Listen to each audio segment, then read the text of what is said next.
دیکھیے میں تو متاثر تھا صحیح معنی میں، تو ہمارے کہنے کو سب کہتے ہیں یہی، لیکن میں صحیح معنی میں یہ کہہ رہا ہوں، میں آ، جناب قائد اعظم محمد علی جناح سے جی بہت امپریس تھا ایز وکیل کے طور پر بھی، جی کیونکہ ان کی وکالت کا بھی جو ٹریک ریکارڈ ہے وہ بھی بہت زبردست ہے۔ انہوں نے جہاں سے شروع کیا سے وہ بالکل صفر سے شروع کیا تھا۔ قانونی شعبے میں ایک وکیل کے طور پر آپ کی کیا ترجیحات رہیں؟ ترجیحات یہی ہے کہ میں سمجھتا ہوں کہ عام آدمی کے لیے کام کریں، جی مظلوم کا ساتھ دیں، ظالم کے خلاف آپ جنگ لڑیں۔ جی تو ساری زندگی بھر کوشش میری یہ رہی ہے کہ جن لوگوں کو ان کے حقوق سے محروم کیا جاتا ہے، جن جی لوگوں کے ساتھ زیادتی ظلم کی جاتی ہے، ان کے ان کی وکالت کی جائے۔ جی سر، آپ پاکستان کی عدالتوں میں پیش بھی ہوتے ہیں اور ہوتے رہے ہیں، عدالتوں کے حالات کے بارے میں آپ کچھ بتائیں گے کہ کیا حالات ہیں؟ کوئی اچھے حالات نہیں ہیں۔ جی اس کی وجہ یہ ہے کہ ایک تو پھر اس کے اوپر پراپر خرچ نہیں ہوتا جتنا ہوں دوسرے ملکوں میں خرچ کیا جاتا ہے، اس حساب سے یہ خرچ نہیں ہوتا۔ جی ججز کی بھی تعداد بہت کم ہے، جی اور ان کو لینے کا یا ان کو امپلائے کرنے کا طریقہ کار بھی کوئی اتنا جی اچھا نہیں ہے۔ تو اس میں بڑی انویسٹمنٹ کی ضرورت ہے، بہتر ٹریننگ کرنے کی ضرورت ہے ان کی۔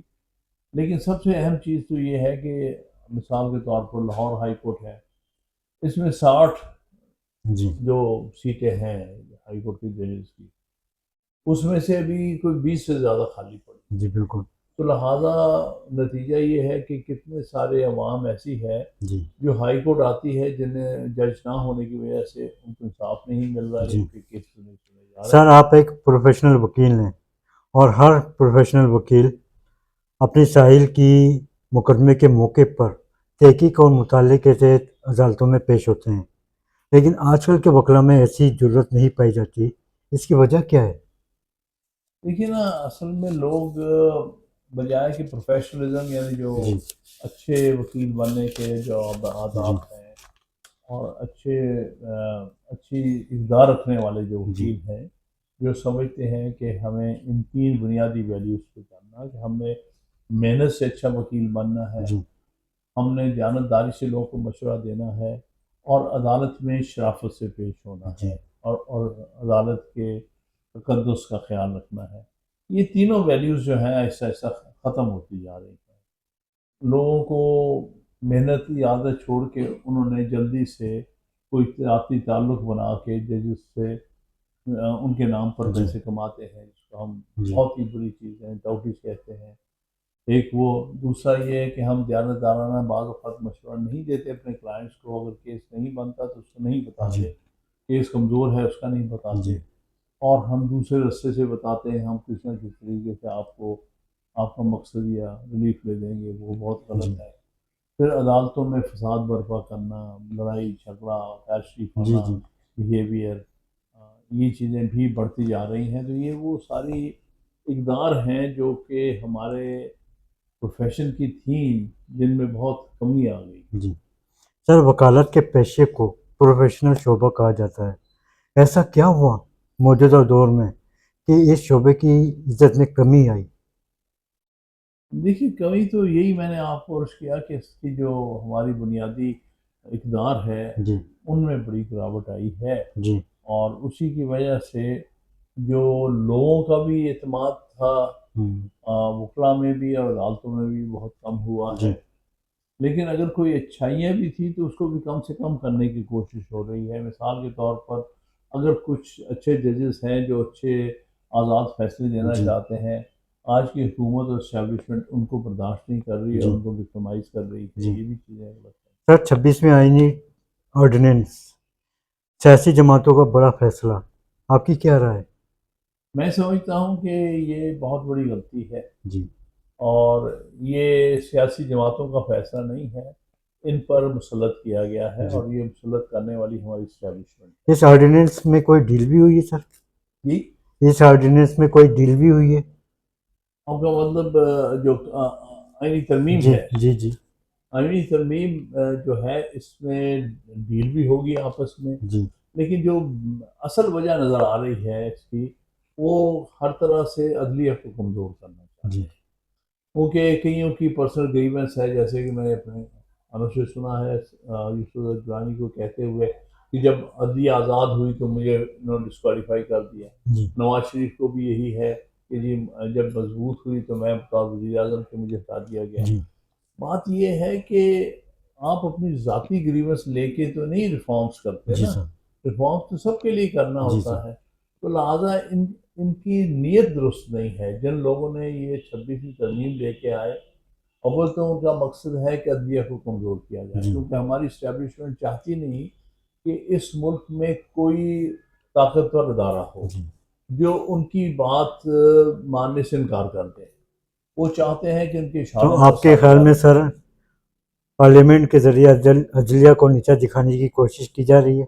بالکل پارلیمنٹ کو استعمال کیا گیا. جی پہلی تو بات یہ ہے کہ اس پارلیمنٹ کی ویسے ہی صاف کوئی نہیں ہے. جی کیوں؟ کیونکہ جو 8 فروری کو الیکشنز ہوئے ہیں، جی ساری قوم نے دیکھا ہے، اس میں بالخصوص پنجاب میں بہت بڑی دھاندلی. جی اسی طرح کراچی میں بھی بہت بڑی جی دھاندلی ہوئی ہے. میں سمجھتا ہوں ہمارے خیال میں 12 سے لے کے 16 تک نیشنل اسمبلی کی سیٹیں جی جو پی ٹی آئی جیتی ہوئی تھی وہ ایم کیو یا پیپلز پارٹی کو جی دلائی گئی.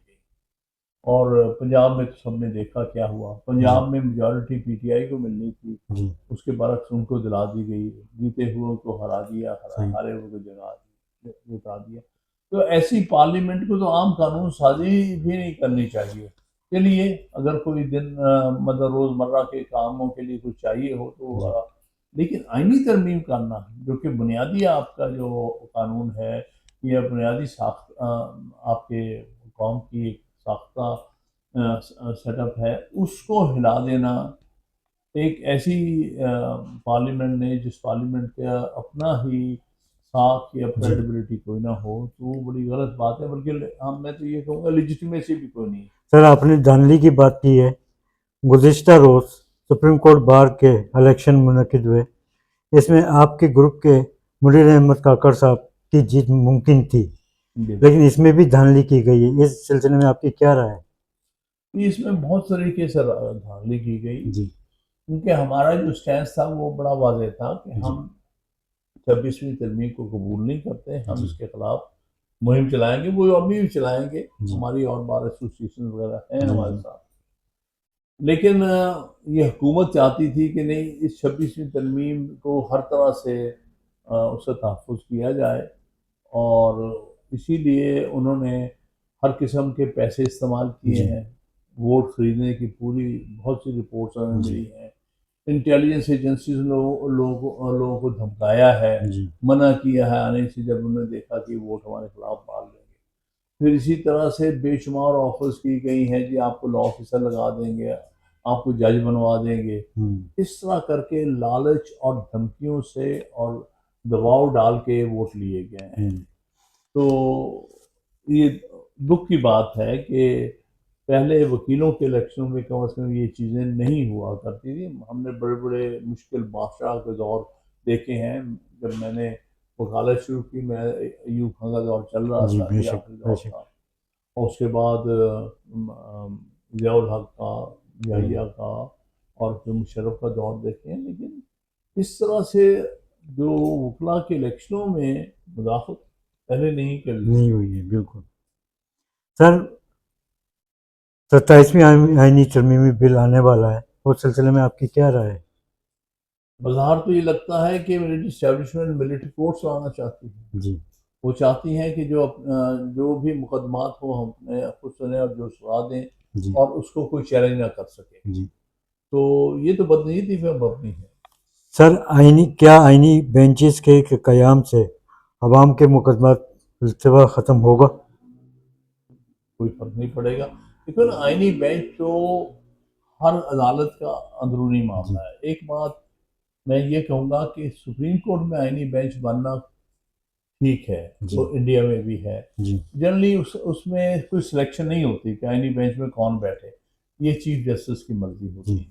یا جو انڈیا میں انہوں نے کیا ہے بالکل درست ہے کہ چیف جسٹس کی سربراہی میں آئینی بینچ بنتا ہے، اور اس میں 4 جو سینئر ترین جج ہیں وہ اس میں بیٹھتے ہیں، تاکہ اس میں چوائس نہیں ہوتی کہ کس کو بٹھائیں کس کو نہ بٹھائیں. سر سپریم کورٹ میں 70 جج صاحبان کی تعداد 17 سے بڑھا کر 23 کی جا رہی ہے، تو اس سے التوا کا شکار جو عوام ہیں، ساحل ہیں، ان کے مقدمات میں کمی آئے گی یا نہیں آئے گی؟ کبھی تعداد بڑھانے سے فرق نہیں پڑتا. جی بالکل.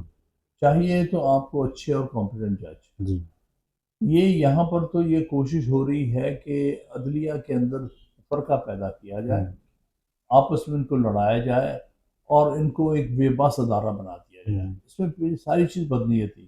لیکن 17 ججز بہت ہیں پاکستان کے لیے سپریم کورٹ میں. ہندوستان جو کہ ہم سے آبادی میں 6 گنا کم از کم بڑا ہے، جی وہاں پر ابھی تک 31 یا 34 ججز پر سارا ملک چل رہا ہے، جی جو کہ 6 گنا آبادی رکھتا ہے. جی تو ہمارا کیا مسئلہ ہے؟ ہم 17 ججز پہ نہیں گزارا کر جی سکتے. بالکل. خام خواہ کے برڈن ڈالنا ہے آپ نے ایکسچیکر کے اوپر، کوئی ضرورت نہیں ہے. میں سمجھتا ہوں ہمیں اچھے ججز کی ضرورت ہے، زیادہ تعداد میں. سر سپریم کورٹ کا نیا دور شروع ہو چکا ہے، چیف جسٹس صاحب کے لیے نئے چیلنجز منتظر.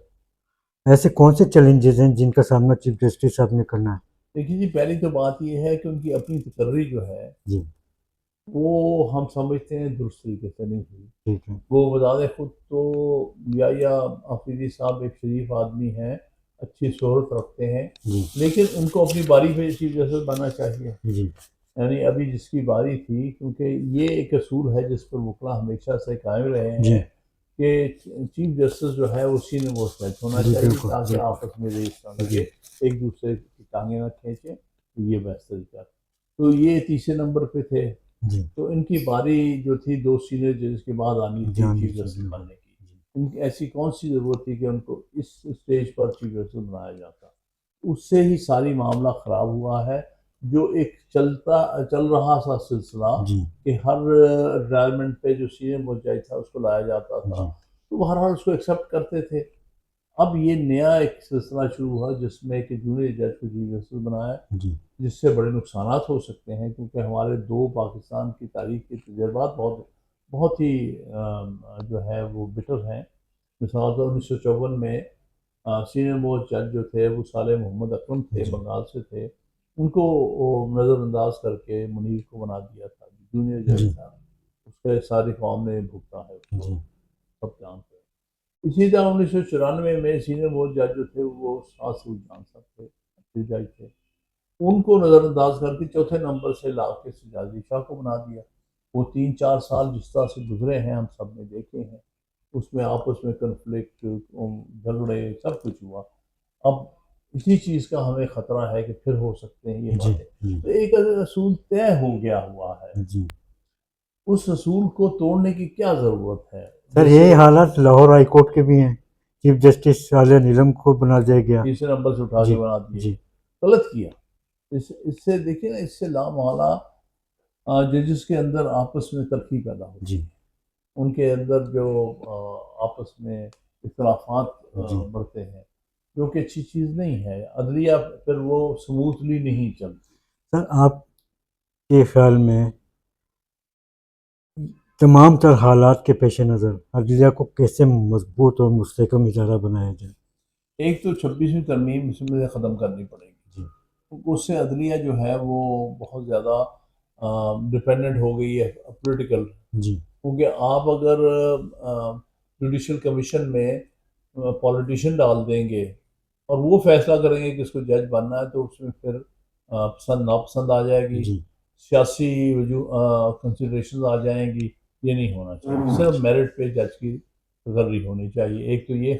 دوسرا، چیف جسٹس کی سلیکشن کے لیے سیاسی جماعتوں کو کوئی تعلق نہیں ہونا چاہیے، سینیورٹی پہ ہونا چاہیے.